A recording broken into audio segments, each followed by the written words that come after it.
can visit one day. But in a previous life, 17 years ago, I remember vividly, in the last 10 nights of Ramadan, I gave this lecture about making sure that you catch Salatul Isha and Salatul Fajr in Jama'ah and how special it is, and to push yourselves as much as you can. And then I was feeling a little bit tired after Taraweeh, so I said, you know what, let me just go home.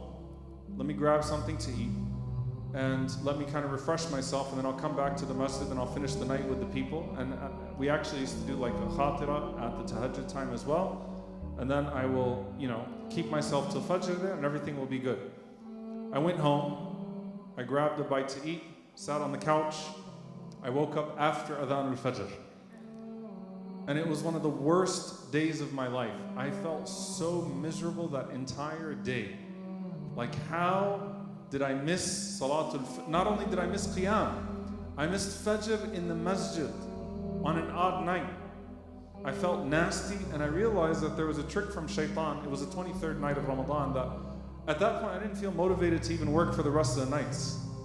Because you've always got those people. You know who those people are? Those people are the people that say, man, last night definitely had to be it. I felt so great. Did you see the sun last night? Did you see how wonderful it was? And you're just like, God, that was the one night I felt like I tapped out and I didn't do what I needed to do, and like I don't even feel motivated to pursue anymore.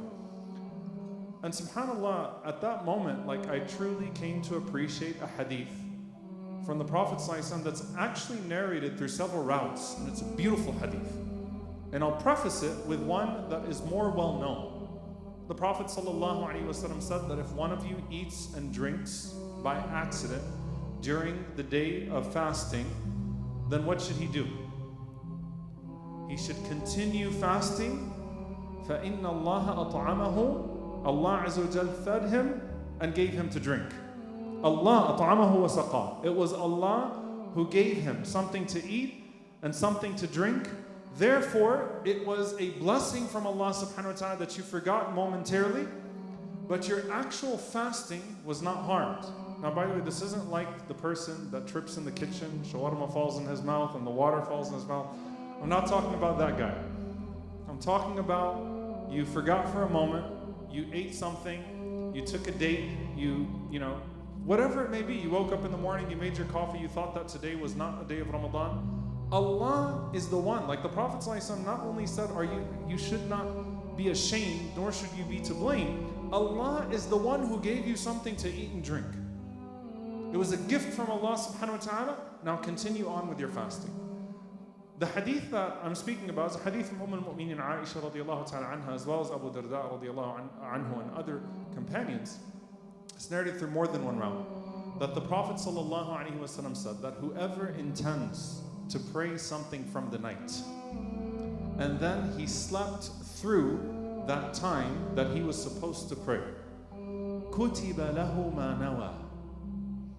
Everything that he intended to pray was written for him. وَكَانَ نَوْمُهُ صَدَقَةً. And his charity, or his sleep, was a charity from Allah Azza wa Jalla to him. His sleep was a charity from Allah subhanahu wa ta'ala to him. How beautiful of a hadith. Whoever intends to pray something from the night, and then he sleeps through that period, حَتَّى أَصْبَحَ. And in one narration, there's so many narrations, غَلَبَتُ عَيْنَاهُ, like his eyes got the best of him, he fell asleep. Yesterday there was a brother in Fajr, I'm not picking on you, but I thought he might have died in his sujood. He didn't get up from his sajda. We're all getting beat up in these last 10 nights. We're pushing ourselves. We're trying to immediately adjust our clocks. We're trying to get used to staying awake all night. But your eyes get the best of you. Your body, you just doze off.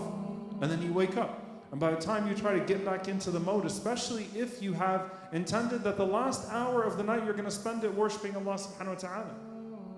كُتِبَ لَهُ مَا نَوَى. Allah Azza wa Jalla wrote it down for you. As the ulama say in the sharh of this hadith, meaning Allah subhanahu wa ta'ala wrote it down for you. كَأَنَّكَ صَلَّيْتَهُ فِي ذَاكِ اللَّيْلَ فِي تِلْكَ اللَّيْلَ. As if you prayed it at that time that you intended. So Allah wrote down the full ajr for you, and the sleep was a charity from Allah subhanahu wa ta'ala, that Allah Azza wa Jalla sees that you need some rest, and Allah subhanahu wa ta'ala gives you something to do. And if you stand up then and pray even after Fajr, meaning after al-duha, then Allah Azza wa Jal will credit you even extra. The reason why I share this hadith is not just for the immediate practical benefit. That look, we're going to make plans, and we have to make plans, and we should adjust ourselves. That means taking a nap throughout the, at some point in the day if you can. That means not eating in a way that's, going to induce a food coma, right, at iftar. That means trying to put your habits in line so that you can stay up during the night and worship Allah subhanahu wa ta'ala. That means that if indeed you get to a point, as the Prophet ﷺ said, where you don't even know what you're saying anymore. It was the case of Zainab radiallahu anha outside of Ramadan, but the point still stands. Having a rope tied in the masjid to hold herself. If you don't even know what you're saying anymore, and you say, I'm going to take a 15-minute nap, a 30-minute nap, so I can refresh myself, and I can wake up in the later part of the night, and I can have a sincere dua, some sincere moments between me and Allah subhanahu wa ta'ala. That is the person who is being addressed here, that Allah Azza wa Jal is far more kind and far more merciful. And remember that you are making the dua, Allahumma innaka afuwan tuhibbul afwa fa'fu anni. You love to forgive, O Allah. And so certainly Allah Azza wa Jal loves to reward a person for their intention, even if they find themselves physically in a difficult situation. The other thing is that I remind you and myself that the mercy of Allah subhanahu wa ta'ala was never because we deserved it. That Allah's forgiveness in these last 10 nights or outside of these last 10 nights was never because we earned it. That our entrance into Jannah is never going to be because of our deeds. It's always going to be because of Allah's mercy and because of our sincere effort that qualifies us for Allah's mercy despite its shortcomings, and Allah's mercy making up the shortcomings. So dear brothers and sisters, if these last few nights, we're now at the midpoint, we've passed half the nights of the last 10. If at some point you felt like I had a really bad night, or this last 10 nights is not going the right way for me, like I really thought I was going to attack these 10 nights in the right way, but these first 5 nights I don't feel too good about them.